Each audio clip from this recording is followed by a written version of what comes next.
बिनाजु एउटा सानो बिन्ती छ। मेरी दिदी फुल झैँ हुर्केकी थिइन्, फुल झैँ फक्रन दिनु है। हाम्रो मान अब तपाईँको हातमा छ, त्यो मानलाई सधैँ सम्मान दिनु है। बाले पाले पुण्य मारे पाप भन्थे, मार्न त दूरको कुरा भयो, मेरो दिदीको शब्दकोशमा आँसु समेत नराखिदिनु है।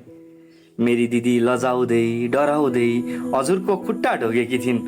उनले ढोगेका ती खुट्टा अब मेरो दिदी माथि नै नचलोस् है। ऊ रुँदै थिए सिन्दुर लगाउँदा, अब त्यो सिन्दुर फेरि रुने कारण नबनोस् है।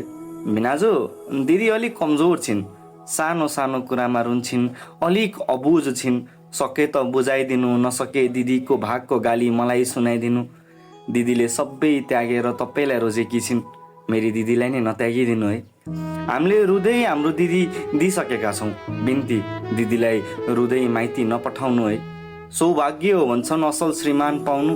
म मेरो दिदीको मुखबाट जहिले सुन्न पाऊँ, तेरो भेना यस्ता छन् उस्ता छन्, मेरो मान्छेले मलाई आउँदै माया गर्छन्। बस यति भए पुग्छ, पर्दैन हामीलाई केही दिन, राम्ररी बोलिदिए पुग्छ। हाम्रो दिदीसँग प्रेम भरपुर गरिदिए पुग्छ। हामीले यहाँ देवी मानेर पुजेको उनलाई त्यो घरमा लक्ष्मीले बास गरिन् भनिदिए पुग्छ। त्यसैमा हाम्रो शिर झुक्छ, धेरै केही मागिन। यता जसरी हुर्काएको थियौँ मेरो दिदीलाई उता त्यस्तै स्वतन्त्र छोडिदिनु है। दिदी नडराउनु, तिमी डराए मन डगमगाए मन, नाति आउनु, भाइ छ भने निर्धक्क आउनु।